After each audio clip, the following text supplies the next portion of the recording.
Hello everyone. This is my video of a comparison of a bunch of the double stack 380s for concealed carry. I recently upgraded from my single stack to a double stack, and having gone through the information gathering and thought process, I thought it might be helpful to other people out there who might be considering the same thing. I bought my single stack 380 about 5 years ago, and after a little bit of time was waiting for a good double stack 380 to come out. And I came close to buying one, and I finally bought one very recently. And so I thought the information that I gathered might be helpful to some of you others who might be going through the same decision-making process. So the all of these are double stack 380s except for this one, Taurus PT738 TCP. The TCP is what I upgraded from. This is a single stack 6+1, and I really like this gun a lot. And of course, I'm going to keep it, but I'm going to be replacing this Taurus TCP with the double stack 380 that I did buy. And just to let the cat out of the bag, it was this one. See if my pointer's working. It was the Ruger LCP Max up in the top middle. But I still wanted to share the information that I gathered. I thought it might be helpful. This is not a video that's going to show any shooting. There's plenty of those videos showing shooting with every one of these guns. I don't think me doing it would add any value. Plus, the information that I gathered, really, the way I went about doing it was to just see what double stack 380s out there are viable options for me. I did some information gathering, narrowed my choices down, went to the range to get had to go to a couple ranges to actually find the ones that I wanted to try out, and finally settled on the LCP Max. This is also not a video about whether or not the 380 is a viable round. For some of you who think it's not, I mean, you're entitled to your opinion, as am I. But I suppose the next time a bad guy points a 380 at you, if you think a 380 is not a viable round, then I suppose you can just laugh that off. But I'm very satisfied. I feel very comfortable and confident with the 380. Plus, I'm limited to pocket carry, so I have to have something very small. And I'm a little bit recoil sensitive. I'm a little guy, I've got small hands. And so I wanted something that still had the, what would you call it? I mean, the 380, they call it a 9 short or a 9 quarts, I think. So, I mean, it's the same diameter. The bullet itself is the same diameter. It's going at a slower speed. It's got fewer grains, I think. But I feel very comfortable. I actually have some paranoia about over penetration too. So 380 is really the round I feel most comfortable with. I have a couple philosophies when it comes to just the self-defense tool. And number one for me is to carry it. And EDC is no good if it's at home for me. And so if there's the slightest chance that I won't carry, then I need to find a better gun that I will carry every day. I had tried a bunch of double stack 9s, and the biggest problem I ran into was because I've got small hands, it was hard for me to control the recoil and shoot accurately. The other philosophy that I have as far as accuracy goes is I'd rather carry something I can shoot very well with. I'd rather even carry a 22 that I'm very accurate with, which I feel, maybe dare I say, sounds arrogant, but I feel pretty accurate with that 22 that I have. I'd rather carry that than a 45 that I can't even hit the broadside of a barn with on subsequent shots. To me, accuracy is not the first shot. I assume everybody can shoot the first shot accurately. To me, it's the follow-up shots that matter, how quickly I can reacquire my target, how accurately I can shoot on moving targets. And so to me, the 380 is the one that I feel best at using. So these are all the guns that I had considered, and I narrowed it down to a couple. The criteria, what this video is really supposed to show is just more information. that I considered, not really the shooting, as I mentioned. So to get on with it, the physical dimensions, of course, are very important for me to carry this thing every day. So the first dimension I looked at was height. And what I did was in each of these graphs, I colored my TCP, which is my old single stack, and I colored that black, and I colored the LCP, which is what I just bought, as an upgrade to my TCP. I colored that in red. But everything that's everything that's not black is a double stack 380. So as far as height goes, as you can see, the LCP is just a little bit taller. To me, the height didn't make much of a difference until it started passing about the 4.5-inch range. Again, since I'm a small guy, I've got to wear, plus I have to wear a suit to work, unfortunately. And so I'm kind of limited in the kind of clothes I can wear. I can't wear super baggy pants. And so once it started getting over 4.5 inches, it felt uncomfortable. It was bulging. I was paranoid about printing. And so already based on the height, I was starting to be limited to just the ones that are under 4.5, or at least, 4.5 or less in height. As far as length goes, same thing. Because I'm a little guy, my pants pockets are not very deep. And so once I started getting over about 5.5, 6 inches, it was just starting to get too long for my pocket. And unfortunately, I do have to pocket carry. I've experimented with so many different ways to carry, and I know, there's some good inside the waistband holsters that you can tuck a shirt in with, but I, I I don't feel like my draw is fast enough with those, and it's a little bit cumbersome.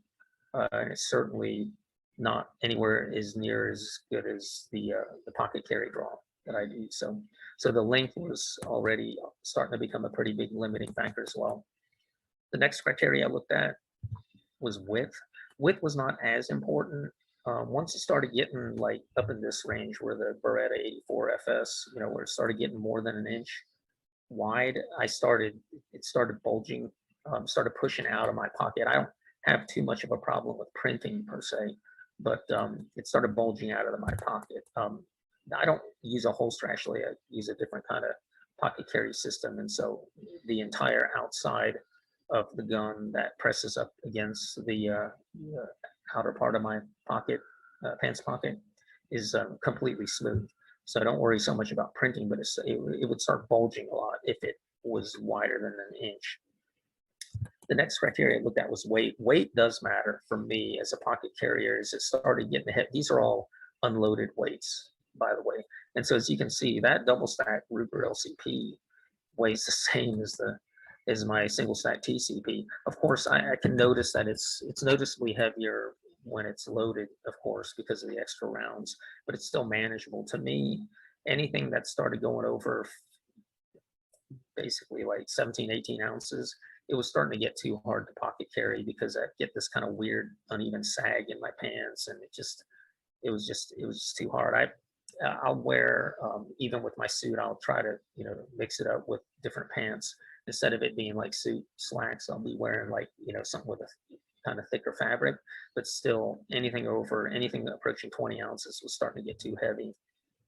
The next thing I looked at was the mag capacity. And this was the main reason I upgraded from the Taurus. I trained a lot with mag swaps, all kinds of crazy things, picking the mag up off the ground, turning the magazines in my pocket every which way, upside down, everything. Of course, doing it, pulling the mag out without looking orienting it in the right direction without looking, doing it with my left hand as well as my right, all that stuff. So I actually got pretty good at the mag swaps with my Taurus TCP, but carrying the weapon around as small as it still was with 2 extra mags was just a little cumbersome no matter how much I trained with it. And so I really wanted something with more capacity. And so these are all standard mag capacities. I know some of you are looking at the options here thinking, wait a second, what about the extended mag? Even the Ruger has a 12 round extended mag. But just for an apples to apples comparison, I just put these as standard mag capacities. I'm going to go ahead and get the 12 round extended mag. It doesn't add that much to the height of the gun. And those 2 extra rounds, again, makes me feel exponentially more comfortable. I feel even with the 10 round mag in my LCP, I feel more than twice as comfortable and confident than I do with my single stack Taurus, which is only 6. The next thing I looked at in terms of physical characteristics was what I call carry efficiency. And all I did was divide the number of rounds in the magazine by the total ounces that I'm lugging around. And I feel this measure gives me a sense of how much firepower I have per unit of weight that I'm dragging around with me. And clearly the LCP beats everybody hands down because it's so light, yet still has 10 rounds.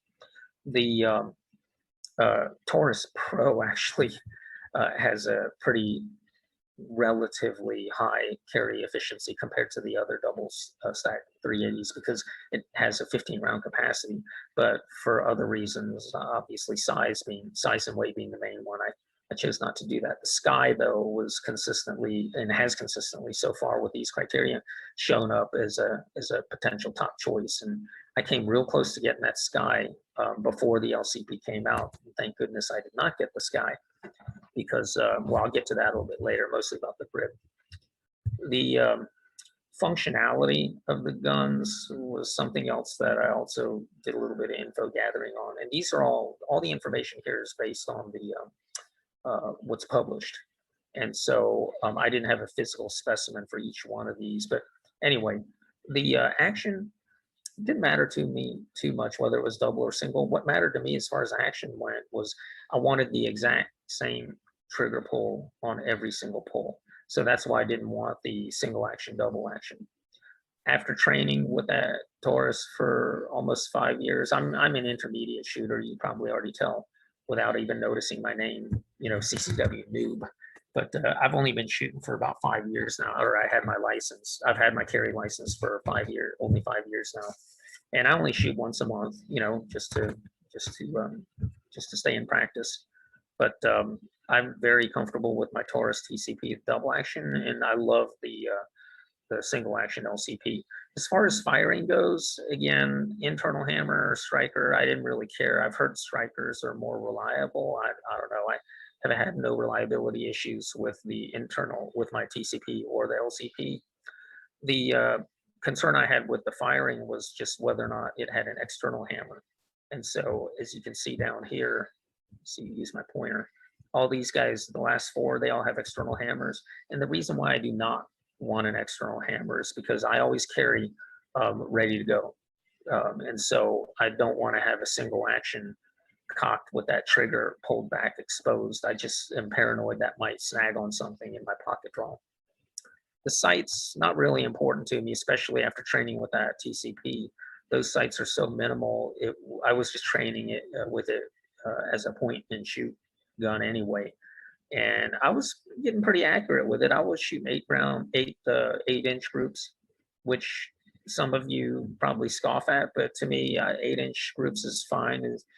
Unless a bad guy has a torso that's narrower than 8 inches, I'm not worried about it. And with the Taurus, I was training shooting from the hip, from kind of the middle of my chest, and then in the regular stance as well. And I was pretty accurate with that TCP, and the LCP sights are awesome. And so I think I'm actually, and those 8-inch groups were at 10 yards, but with the LCP, those sights are so good. I think I'm gonna start training now, maybe 15, maybe even 20 yards out. Make sure I can get, at least 8-inch groups on that. As far as safeties go, to me, my preference for safeties is none. The Taurus TCP had no safeties. I loved it. It had a nice long double action pole. The LCP also has no manual safety, which I also like. The trigger, what do you call it? The safe action trigger. It took me a bit to get over the mental hump of just having just what I thought was kind of extra clutter on my weapon, but actually I like it. I like it now. Having shot, I've run about 300 rounds through it now, and I don't even notice it anymore any different from a trigger that does not have a safe action, kind of trigger safety on it. All these others, the Smith & Wesson, I really liked that one as well, but it has this weird backstrap. safety, and it interfered with my grip. And so um, that nor I don't know why they would put a backstrap safety on it, but anyway, that's one of the main reasons I ended up not getting that. All the others didn't have any safeties. They other types of safeties, but they had manuals. I would never use a manual safety anyway. I have a little 22 plinker that's got all these crazy safeties on it, and I never engage them anyway. So the final conclusion for me, the TCP is what I was carrying, and the one I ultimately bought and decided on was the LCP. It's just perfect in every way, and I could go on with a couple other details, but I want to keep the focus of this video on just the comparisons, not the individual standalone reasons why I love the LCP. But as far as these others, I know you can read it, but kind of the main reasons to summarize: the Taurus PT638, it was just too big. And I think it might have even been discontinued from what I read, but it was a moot issue anyway. It was just too big. The Sky CPX3, I really did like that. Like I said, I came real close to getting that, but the grip has these finger grooves, and the finger grooves are designed to make it a two-finger gun. And I'm a little guy, I've got small hands, and so I can very comfortably get all three of my fingers, even on my Taurus TCP. And so the finger grooves on the CPX3 were real bothersome. And I had even, of course, looked at some YouTube videos on how to sand that down so it was smooth, but I didn't want to, mess with the integrity of my gun. It was also kind of thick.